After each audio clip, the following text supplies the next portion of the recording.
Isang mapayapa at ligtas na araw sa inyo, Miss Terry. Itago niyo na lamang po ako sa pangalang Arman.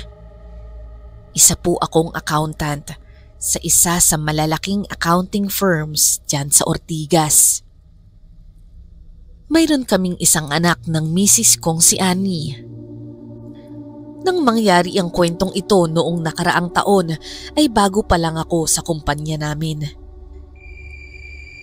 Hindi man kami hikahos ay masasabi ko na kami po ay struggling. Kahit kasi may trabaho ako ay halos wala naman akong ipon dahil nung 4th year college pa lang nagkaanak na kami ng asawa ko na girlfriend ko pa lang noon. Tulad ng marami, hindi po ako perpektong asawa. Pamilyado ako pero aminado akong mahilig ako sa babae. Kapag may bago sa opisina at natipuhan ko, popormahan ko yan. Sa katunayan, kaya nga ako umalis sa huli kong trabaho ay dahil na iskandalo ako doon. Nalaman kasi ng management na naging kami pala nung isa sa pamilyado ko na kaopisina. Pinalabas na lang nila na nag-resign ako pero sa totoo lang, forced po yun. Hindi nalaman ni Annie ang nangyari. Basta ang sinabi ko lang ay ayoko na doon dahil magulo. Ewan ko ba, Miss Terry, siguro dahil sa matagal na kami ng asawa ko ay iniisip ko na wala namang masama kung mag-side chick ako. Lalo na kung uuwi pa rin naman ako sa aming bahay. Sa opisina namin ay may biglang pumasok na bagong hire. Jill ang pangalan niya. Nagulat ako nang makita ko ito dahil bukod sa napakaganda ng mukha niya ay parang porselana ang kanyang kutis. Napaka-sexy nito at mahilig pang magsuot ng mga fitted na damit na lalong nagpapatampok sa kakaiba niyang alindog. Ang mga mata niya ay sobrang nakakaakit. Para bang may lihim ang mga ito na umaakit naman sa akin para mas kilalanin pa siya.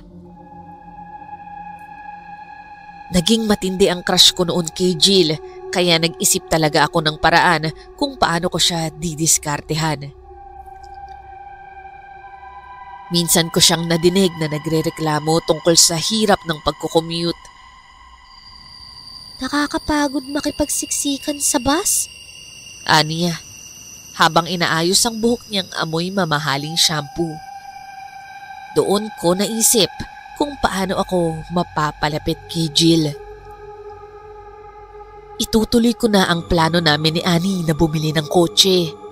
Hindi lang para sa convenience, Miss Terry, kundi para lagi kong maisasabay si Jill pauwi. Alam ko kasi na pareho lang kami ng ruta at may ilang beses ko na rin siyang nakakasabay sa bus. Irarason ko na lang sa asawa ko na madalas na kaming mag-overtime at nahihirapan na ako sa biyahe. Oo naman, ayos lang na kumuha ka ng sasakyan para rin hindi ako nag-aalala tuwing nag-overtime ka. Ang sabi ni Annie habang magpapaalam ako na kukuha ng second hand na Corolla. Nagilty man ako ng konti dahil alam ko na gagamitin ko sa mali ang sasakyan. Pero kakaiba talaga ang hatak sa akin ni Jill nung panahon yun. Para akong hayop mag-isip. Kumbaga, parang tawag ng laman ang nararamdaman ko noon at wala ako sa matinong pag-iisip. Agad akong naghanap ng Corolla sa Facebook Marketplace. Sakto, nakita ko na nagbibenta ang kaklasiko nung elementary na si Hernan sa presyong halos palugi. Matagal na kaming hindi nagkakabalitaan pero minessage ko na rin siya at kinumusta. Alam ko kasi na nagkatuluyan sila ng childhood sweetheart niya na si Rona. Pero nagtataka ako kung bakit wala silang picture na magkasama sa Facebook. Sinabi niya na iniwan raw siya nito at sumama sa iba. Hindi na ako nagtanong pa masyado dahil baka maging awkward lang Pero sa maiksing salita ay nagkasundo naman kami sa presyo. Ayon sa kanya, kaya niya raw gustong idispatcha ang kotse ay para may panggastos raw siya sa annulment na ifa-file niya sana. Ayos to, Arman. Sabi niya habang hinihipo ang bubong ng lumang sedan. Suwabe pa ang takbo. Halos bago pa rin. Kailangan ko lang ng pera kaya binibenta ko na. Sumang-ayon naman ang mekaniko kong kasama. Ayon sa kanya, panalo na raw ako dito dahil sobrang mura. Wala rin siyang makitang problema at idadrive na lang daw ito. Sa isip ko, jackpot na talaga to. Matutuwa si Annie dahil mura ko lang ito nabili at ako naman makakadiskarte na kay Jill. Masaya kong inuwi ang kotse. Nag-joyride pa nga kami ng pamilya ko habang ini-imagine ko na ang magiging diskarte ko sa crush ko sa opisina. Sa umpisa ay casual lang ang pag-aalok ko kay Jill ng pagsabay pa uwi. Sayang naman pamasahe mo. Gusto mo, sumabay ka na lang sa akin pa uwi. Ang sabi ko minsan, hindi ko pinahalata na matagal ko nang pinagplanuhan ito. Sa una, nahihiya siya sa akin. Naku, baka kung anong isipin ng iba. May asawa ka na, Arman eh. Ang sagot niya. Pero misteri, ramdam kong may bahagya siyang kilig sa paraan ng kanyang pagtanggi. Kaya napangiti ako. Sabi ko sa sarili ko ay alam ko na ang galawang ganito at ilang alok lang bibigay rin siya. Araw-araw ko siyang niyayaya at tulad nga ng hinala ko, isang araw ay pumayag na rin siya. Malakas ang ulan noon at wala siyang dalang payong. Sige na nga, Arman. Baka naman magkasakit pa ako eh. Natatawang sabi niya habang sumasakay sa kotse ko. Mula noon ay hindi na siya tumanggi sa alok ko. Napansin kong hindi lang siya basta nagpapahatid. Nagsimula na rin siyang maging malambing. Madalas siyang magpasalamat nang may kasamang banayad na haplos sa braso ko. At ang kanyang mga mata, minsan tumatagal ng ilang segundo sa pagtitig sa akin. Hanggang sa dumating ang gabing hindi ko inaasahan. Misteri, siya na mismo ang nag-aya na magtagal pa kami sa labas. Naging madalas ang palusot kong overtime kay Annie. Madalas ay kumakain kami sa labas o minsan naman nanonood ng sine ni Jill. Tuwing nagmamaneho ako at tinitingnan ko si Jill ay hindi ko mapigilan ang sarili kong manggigil, lalo na tuwing nakikita ko ang kanyang napakakinis na mga binti. Isang gabi, matapos naming mag-date ni Jill ay hinatid ko na siya sa kanila. Pinabaunan niya pa ako ng halik noon kaya hanggang tenga ang ngiti ko habang nagmamaneho palayo. Nag-iisip na ako ng ipapalusot kay Annie nang biglang namatay ang aircon ng sasakyan. Nagtaka ako. Inihit ko ang knob at nang may biglang bumisina sa likuran ko ay saglit akong napatingin sa rear view mirror.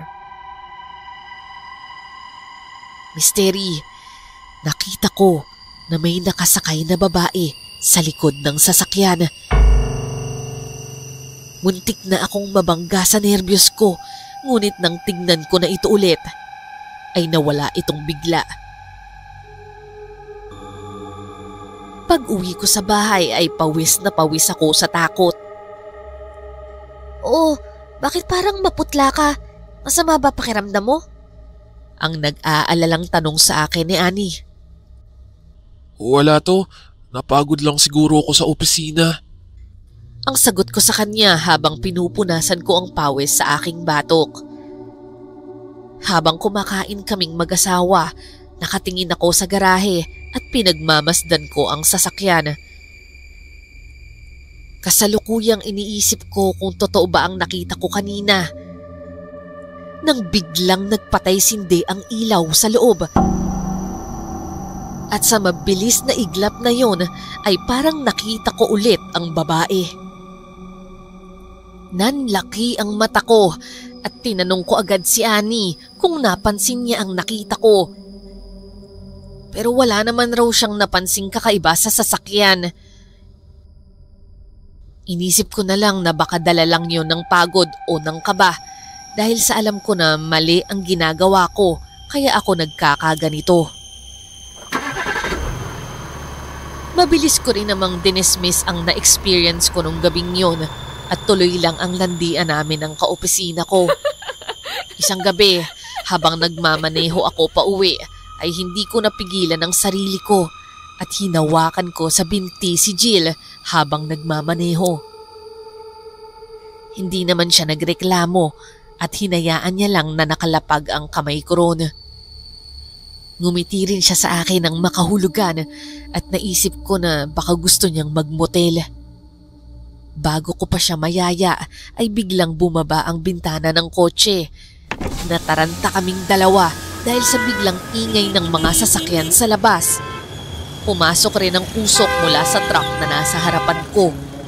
Nagkanda ubo-ubo kaming dalawa at kung anumang kamanya ka nang naisip ko noon ay napalitan na ng taranta dahil sa ayaw tumaas ng bintana. Ano ba yan? Lagi na lang may problema ang sasakyan mo. Ang naiinis na sigaw ni Jill habang nagtatakip ito ng muka. Itaas mo na yung bintana! Ang dagdag pa niya. Hindi ako magkamayaw sa kung ano ang gagawin ko, Misteri, dahil habang sinusubukan kong ayusin ang bintana ay biglang bumuhos ang ulan. Basang-basa tuloy kaming dalawa at asar na asar si Jill nang ihatid ko ito sa kanila at pabalibag niyang isinara ang pinto. Naasar ako at sisigawan ko sana ito pero bago ko pa magawa yon ay bumusina ng mahaba at malakas ang kotse ko. Nabulahaw ang mga tao sa kalsada nila. Lumabas na lang ako ng kotse kahit umuulan at nagsorry sa mga kapitbahay ni Annie at pati na rin sa kanya dahil galit na galit itong sumilip ng gate. Paglapit ko ng sasakyan ay biglang huminto ang busina at nagulat din ako dahil nang sinubukan kong isara ang bintana ay sumara na ito ng maayos. Nagpalingon-lingon ako sa loob ng sasakyan at tumayo ang balahibo ko nang may nakita akong marka ng kamay ng babae sa bintana ng sasakyan. Ninenervyos man, pinilit kong kayanin ang pag-drive pa uwi ng bahay. Pag-uwi ko ay nabura na ng ulan ang mga marka sa kotse at sinabi ko na lang kay Annie na nagloko ang bintana ng sasakyan kaya ako basa. Hindi ko sinabi na ginabi ako dahil nag-date kami ng kabit ko. Agad din akong nag-message kay Hernan at sinabi ko na ang daming problema ng sasakyan ngayon. Ayon sa kanya, maayos naman raw ito nung kinuha namin at sinabi pa na kung gusto ko ay ipatingin ko na lang ulit sa mekaniko ko. Medyo masungit ang dating sa akin ang sagot ng kaklase ko pero may point naman ito. Dinala ko sa mekaniko ang sasakyan at nang tawagan ako nito makalipas ang 2 araw para kunin ang kotse ay sinabi niya na wala naman daw siyang nakikitang problema. Baka natsyempohan lang raw ako. Nung Lunes ay parang ayaw nang sumabay sa akin ni Jill. Nadismaya ako ng konti pero hinayaan ko na lang siya. Swerte ko naman at umulan ulit kaya napilitan siyang sumabay sa akin. Kinuwento ko rin na napatingin ko na ang kotse at wala naman itong problema. Bago pa man siya sumakay ng sasakyan ay hinalikan ako nito ng mainit at bumulong siya sa akin. Maulan ngayon ah. Sigurado ka bang uuwi na tayo? Sabay kindat at kagat labi nito. Biglang uminit ang aking katawan at naisip ko na huwag na muna kaming umuwi at dumiretso na muna kami ni Jill sa motel. Malakas ang ulan habang bumabiyahe kami na lalong nagpatindi sa imahinasyon ko. Hindi ko maialis sa isipan ko ang mga gagawin namin mamaya. Sinusulyapan-sulyapan ko si Jill sa passenger seat at ang makinis nitong mga binti. Napangiti ako sa nakikita ko nang bigla kong nasulyapan na may nakaupo ulit sa likod ng sasakyan. Mystery, andun ulit ang babae. Natigilan ako at napansin ito ni Jill. Babe, may problema ba? Wala naman, babe. Ang nanginginig kong tugon habang pasulyap-sulyap ako sa likod. Andun pa rin ang babae at naramdaman ko na medyo mabigat ang sasakyan na para bang 3 kaming nasa loob. Hindi ko na namalayan na kanina pa pala ako kinakausap ni Jill. Bumalik na lang ako sa ulirat nang bigla siyang magtanong. Arman, kanina pa kita kinakausap. Hindi mo ako pinapansin. Kailan mo ba iiwan ang asawa mo? Hindi na tayo pwede ng ganito lang. Ang malakas niyang sabi na siyang ikinagulat ko. Parang nag-iba bigla ang ugali ni Jill. Napakapit siya sa braso ko ng mahigpit. Alam kong mahal mo na rin ako, Arman. Biglang nag-iba ang mood. Kanina, nag-iinit ang aming mga katawan. Pero ngayon, ulo na ni Jill ang biglang nag-alab. Jill, hindi ganun kadali yun. May anak ako. Iwan mo na ang asawa mo! Ang biglang sigaw ni Jill na siyang kinagulat ko. Pagtingin ko sa kanya, iba na rin ang mukha niya. Nagmistulang demonyo ito sa galit sa akin at sa takot ko ay muntik na akong mabangga. Pagtingin ko sa likod ay wala na doon ang babae. Pero mas natatakot ako sa kinikilos ni Jill dahil galit na ito at pinapalo na ako sa braso. Paulit-ulit lang ang sinasabi niya. Iwan mo na ang asawa mo! Iwan mo na ang asawa mo! Alam kong hindi na si Jill ang nagsasalita. Pilit kong sinasalag ang kanyang mga palo sa aking kanang kamay habang sinusubukan kong imando ang sasakyan gamit naman ang aking kaliwa nang bigla niyang agawin ang manibela ng kotse. Tumigil ka nga, Jill! Mamamatay tayo! Ang sigaw ko nang malapit na kaming pumanik ng tulay. At sa isang iglap, biglang sumabog ang isang gulong. Nawalan ako ng kontrol sa manibela. Jill, humawa ka! Ang sigaw ko, pero huli na ang lahat. Umikot ang sasakyan sa kalsada, bumangga sa barandilya at tuluyang nahulog sa bangin. Mystery, wala na akong maalala sa mga nangyari. Nang magkamalay ako ay nasa ilalim na kami ng bangin. Duguan ang ulo ko at si Jill naman ay walang malay na nakahiga sa tabi ko. Umuusok na ang kotse, kaya't nagmamadali kong hinila si Jill papalayo sa sasakyan sa takot ko na baka sumabog ang kotse. Maya-maya lang ay sumabog na nga ito at nakita ko na nakatayo at nakatingin sa amin ang babaeng nagpapakita sa backseat. Mystery, nakangiti siya habang nanlilisik ang kanyang mga mata.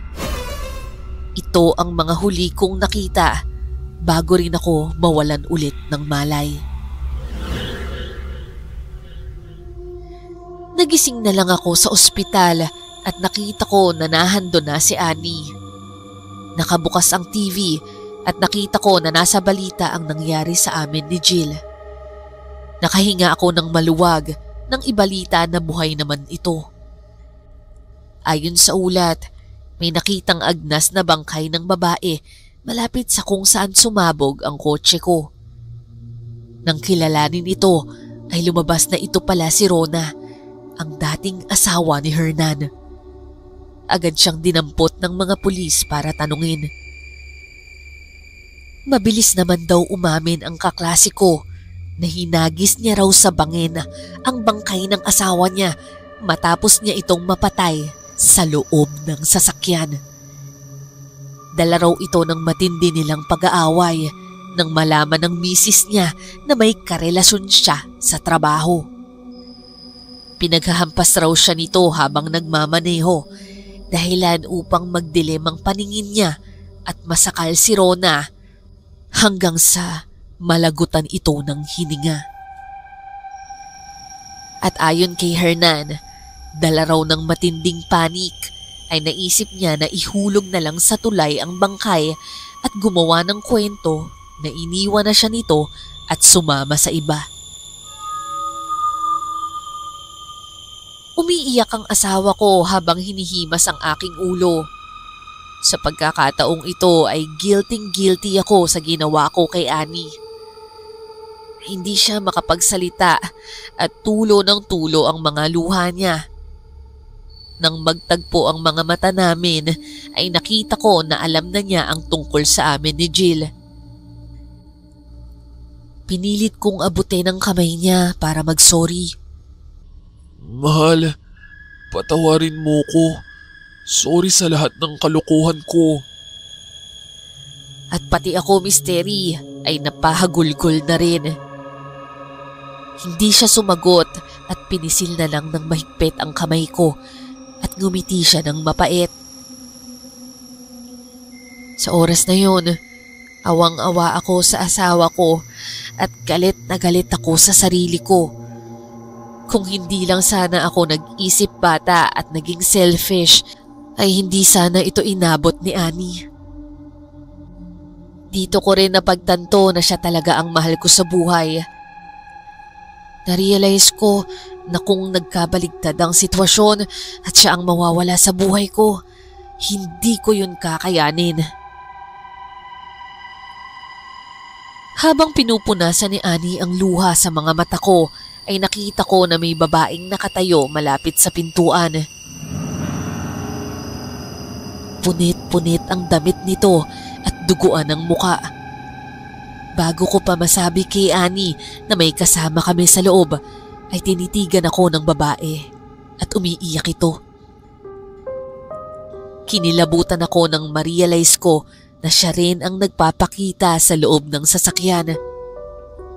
Sisigaw na sana ako, ngunit pagkurap ng mata ko ay bigla na lang siyang nawala. Arman, masakit sa akin ang ginawa mo. Hindi ko maipapangako na makakalimutan ko yun. Ang kaya ko lang ibigay sa'yo, yung patawarin ka ngayon. Pero kapag naulit yun, kailangan na kitang iwan at isasama ko talaga ang anak natin. Napahagulgol ako sa second chance na binibigay ni Annie at humanga ako sa tapang na pinakita niya. Tama naman siya, Misteri. Dapat lang na hindi siya pumayag na niloloko lang siya parate ng mga lalaking katulad ko. Kung tutuusin, wala kaming kwenta at hindi kami karapat-dapat na maging katuwang sa buhay ang mga babaeng katulad ni Annie. Hanggang dito na lamang po ang kwento ko, Misteri. Maraming salamat po sa pagbasa ng liham ko. Sana ay magsilbing leksyon ito sa mga katulad ko. Mula noon ay pinangako ko sa sarili ko na hindi ko na kahit kailan pang lolokohin ang asawa ko. Tinanggap ko na rin na hindi mawawala ang tukso sa paligid ko, pero lagi kong pinapaalala sa sarili ko na hindi ko dapat sayangin ang pagkakataong binigay sa akin ng Diyos para makipag-ayos at makabawi sa asawa ko.